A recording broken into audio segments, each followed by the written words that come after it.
Episode. So hey guys, welcome back to my YouTube channel. तो आज मैं आपको इस सीरीज को दोबारा कंटिन्यू करने जा रहा हूं। तो अगर आपने प्रीवियस चैप्टर की एक्सप्लेनेशन नहीं देखी तो आप देख सकते हो, प्लेलिस्ट में अवेलेबल है एसेंशियल टू गॉड नाम से, और प्लेलिस्ट का लिंक डिस्क्रिप्शन में भी अवेलेबल है। आप वहां पे क्लिक करके भी जा सकते हो डायरेक्ट प्लेलिस्ट पे। तो चैप्टर नंबर 6 की स्टार्टिंग होती है। मोकैन बोल रहा होता है हंसते हुए कि हम पूरी इंपीरियल सिटी में व्हाइट रोब्स डाल के घूम रहे थे। मैं ये सोच रहा हूँ कि हम कितने ज्यादा इंप्रेसिव लग रहे होंगे। किसी के पास भी हिम्मत नहीं थी हमसे पंगा लेने की। लुजेंग के साथ एक और डिसिपल खड़ा होता है जिसका नाम होता है जोजियान। लुजेंग उसे पूछ रहा होता है कि हाँ, मुझे तुमसे एक क्वेश्चन पूछना जोजियान, कि कोई क्यूंगिन सेक्ट का डिसिपल प्यूगेटरी माउंटेन में कैसे जा सकता है। तो जोजियान बोलता है, प्यूगेटरी माउंटेन, तुम उस अनलकी प्लेस को क्यों ला रहे हो अब बात के बीच में। तो हमें फिर बताया जाता है कि प्यूगेटरी माउंटेन नॉर्थ वेस्ट कॉर्नर पे और वो अकेला पीक है वहाँ पे, जहाँ पे डिसिपल को इम्प्रिजन किया जाता है जिन्होंने बड़ी ज्यादा सीरियस मिस्टेक की होती है। वहाँ का एनवायरमेंट बड़ा ज्यादा गंदा है और वहाँ पे हजारों क्यूंगिन सेक्ट के डिसिपल्स को बंद करके रखा हुआ है ताकि वो अपनी गलती का पछतावा कर सके। जोजियान बोलता है वहाँ पे जाने के दो मेथड है। एक तो तुम्हें पॉइंट स्पेंड करने पड़ेंगे, 100 पॉइंट्स खर्च करके तुम्हें चांस मिलेगा प्यूगेटरी माउंटेन में जाने का। लुजेंग बोलता है कोई और फास्ट तरीका नहीं है जिससे मैं प्यूगेटरी माउंटेन में जा सकूं। तो मोकैन बोलता है कि 2 स्क्वायर क्रिस्टल्स 1 पॉइंट के बराबर होते हैं और 100 पॉइंट्स जो होते हैं वो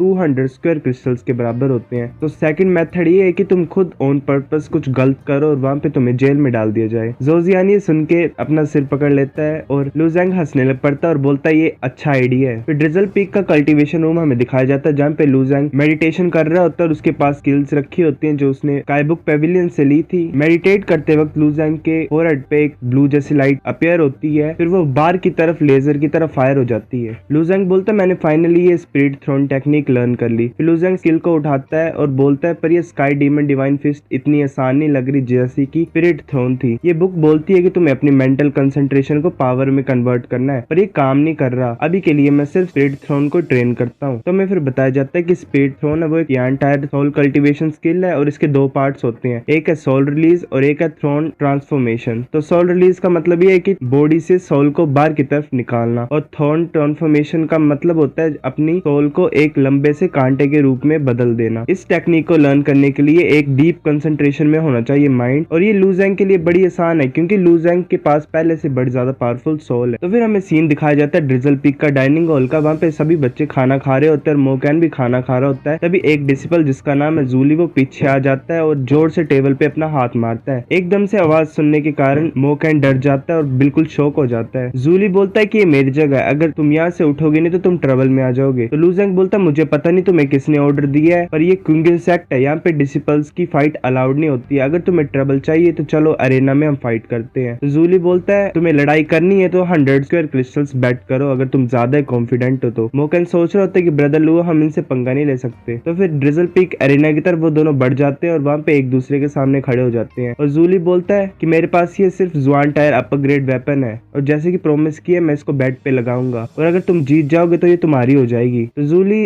लुजेंग को बोलता है कि तुमने 100 क्रिस्टल्स प्रिपेयर किए हैं क्या। तो लुजेंग जोजियान की तरफ हाथ करता है और बोलता है कि तुम्हें काउंट करने की जरूरत है कैसे। तो जोजियान बोलता है कि अगर तुम दोनों रेडी हो तो तुम स्टार्ट कर सकते हो। इस पूरे सीन को इंस्ट्रक्टर सू भी देख रही होती है ऊपर से, और एरेना में दोनों एक दूसरे के सामने खड़े हो जाते हैं और लुजेंग अपना ऑरा रिलीज करता है वायलेट कलर का, और जूली अपना रशिंग थंडर फिस्ट लेके लुजेंग की तरफ बढ़ रहा होता है। उसका पूरा हाथ थंडर से कवर हो जाता है। फिर लुजेंग भी इसको काउंटर करने के लिए अपनी रोजवुड फिस्ट लेके आगे की तरफ बढ़ रहा होता है। तो सभी डिसिपल हैरान हो जाते हैं और बोलते हैं ये तो इम्पॉसिबल है, ये हेड ऑन फाइट क्यों ले रहा है जूली के साथ, क्या ये बच्चा पागल हो चुका है। जैसे लुजेंग अपना पंच मारने लगता है तो जूली जंप करके ऊपर की तरफ कूद जाता है और फिर ऊपर से अपनी रशिंग थंडर फिस्ट को लेके नीचे की तरफ कूदता है। लुजेंग डोज करने की पूरी कोशिश करता है पर डोज नहीं कर पाता और उसे बड़ी जोर से पेट पे पंच पड़ता है। जूली बोलता है कि तुम हिट ले सकते हो, बड़ी ज्यादा हैरानी की बात है। फिर लुजेंग खड़ा हो जाता है और उसके बॉडी में कुछ चेंजेस आने लग पड़ते हैं और जो इम्प्योरिटीज होती हैं बॉडी की वो सरफेस पे आने लग पड़ती हैं स्किन की। फिर लुजेंग सोचता है क्या मैं मैरो रिफाइनिंग लेयर को ब्रोक थ्रू कर चुका हूँ। फिर इंस्ट्रक्टर सू भी देख रही होती है और बोलती है कि ऐसा लग रहा है कि ये बच्चा फिर से स्ट्रॉन्ग हो गया दोबारा। फाइट कंटिन्यू होती है और जूली अपनी मिस्टिक फ्लाइंग ट्रिक को यूज करता है जो कि एक फुटवर्क टेक्निक है और लुजेंग के अराउंड सर्कुलर मोशन में घूमने लग पड़ता है। लुजेंग आइज क्लोज करता है और उसके हाथ को पकड़ लेता है कंसंट्रेट करके और उसे जोर से जमीन में फोड़ता है। फिर जूली पूरा अपना थंडर ऑरा रिलीज कर देता है और अपनी रशिंग थंडर होली फॉर्म में आ जाता है। जूली बोलता है ये बड़ा ज्यादा इंटरेस्टिंग है, मैंने कभी नहीं सोचा था कि एक विसेरा रिफाइनमेंट लेयर का जूनियर मुझे फोर्स कर देगा यूज करने के लिए रशिंग थंडर फॉर्म को। लुजेंग आज मैं तुम्हें फाड़ के रख दूंगा। वो रशिंग थंडर फिस्ट को लेके आगे बढ़ रहा होता है तभी लुजेंग अपनी स्पिरिट थ्रोन मूव को यूज करता है और एक लेजर टाइप उसके फोरहेड से रिलीज होके जूली के फोरहेड में चल जाती है, जिसकी वजह से वो ऑन द स्पॉट ही बेहोश हो जाता है और अपने सिर पकड़ के नीचे गिर जाता है। तभी लू ज़ैंग उसे बड़ी जोर से किक मार देता है और बोलता है कि तुम्हारी रशिंग थंडर होली फॉर्म बड़ी ज्यादा पावरफुल है, पर जितनी ज्यादा ये पावरफुल है उतनी ज्यादा ये एनर्जी कंजप्शन करती है। फिर हमें दिखाई देता है कि एक डिसिपल मोकैन से बहस रहा होता है कि मेरी तलवार मुझे वापस दे दो। तो मोकैन बोलता है ये बैट का हिस्सा थी, जूली हार चुका है, तो ये अब जुआन टायर अपर ग्रेड वेपन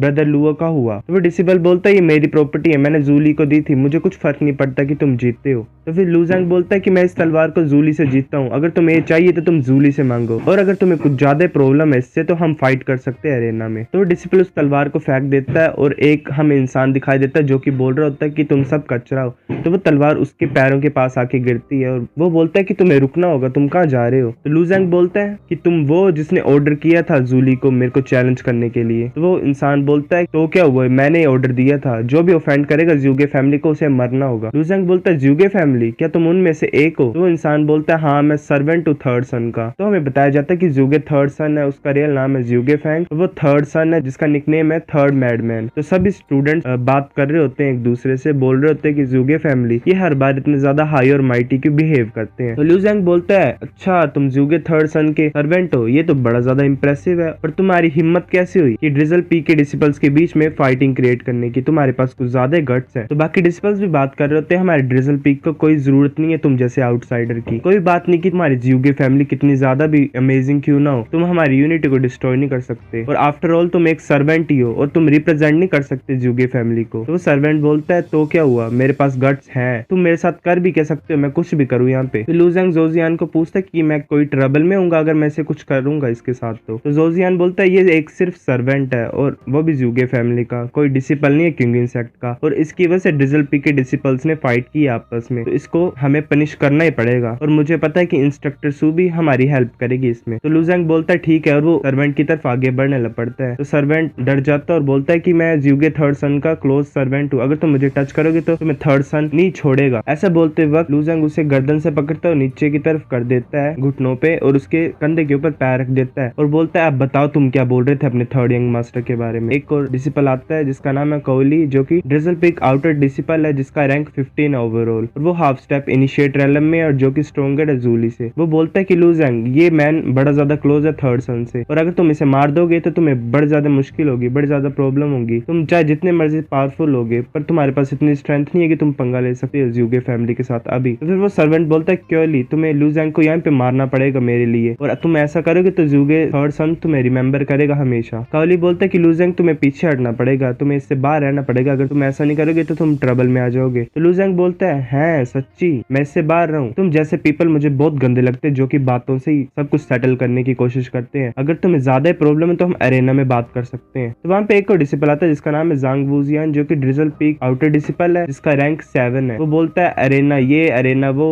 रुक जाओ, और वॉयलेंस बुरी बात होती है, सभी एक स्टेप पीछे लो। तो कावली बोलता है कि ज़ांग वूजियान अपनी उंगली हर जगह मत डाला करो, अपने बिजनेस से बिजनेस रखा करो। तो ज़ांग वूजियान बोलता है बिजनेस, ये एक सर्वेंट एक छोटी सी प्रॉब्लम है, अगर हम इसे मार भी देंगे तो भी क्या हो जाएगा, ब्रदर लुओ तुम्हें उसे पनिश करना ही पड़ेगा, उसे मारो मत पर छोड़ो भी मत। ज़ांग वूजियान बोलता है कि ब्रदर लुओ तुम्हें उसे पनिश करना ही पड़ेगा चाहे कुछ भी हो। फिर लू ज़ैंग उसे गर्दन से पकड़ता है और सर्वेंट बोलता है लू ज़ैंग अगर तुम मुझे मार दोगे तो थर्ड सन तुम्हें मार देगा और तुम्हारे पूरे क्लैन को भी मार देगा और तुम्हें राख में बदल देगा। तो लू ज़ैंग उसे बड़ी जोर से पंच मारता है गाल पे और बड़ी जोर से उसके स्टमक में भी मारता है और वो नीचे पीछे जाके गिरता है। तो लू ज़ैंग अपनी तलवार लेके आगे की तरफ बढ़ रहा होता है। तो सर्वेंट बोलता है तुम्हारी हिम्मत कैसे हुई मेरे साथ ऐसा करने की। तो फिर लू ज़ैंग उसके शरीर में बड़ा ज्यादा छेद कर देता है, वो नीचे गिर जाता है और उसके शरीर से खून निकलने लग पड़ता है। तो मोकैन बोलता है तुमने इसे बड़े अच्छी तरह से हैंडल किया ब्रदर लुओ। ज़ांग वूजियान भी बोलता है ये इडियट डिजर्व करता ही था हमारे ड्रिजल पीक के साथ पंगा लेने के लिए, इसकी यही विश थी मरने की। तो बाकी डिसिपल्स भी बोल रहे थे हाँ बड़ा अच्छा, ये ऐसा ही डिजर्व करता था। तो ज़ांग वूजियान बोलता है कि अब तुमने ऑफिशियली ऑफेंड कर दिया ज़्यूगे फैमिली को, तुम्हें डर नहीं लग रहा। लू ज़ैंग बोलता है मैंने बड़े ज्यादा पीपल्स को ऑफेंड किया आ गई, और अब ऐसा क्या पॉइंट इस सभी नॉनसेंस के बारे में सोचने का। ज़ांग वूजियान बोलता है ये बड़ा अच्छा है, मुझे तुम जैसे बंदे पसंद है जिनके पास बड़ी ज्यादा करेज होती है, चलो हम ड्रिंक करने के लिए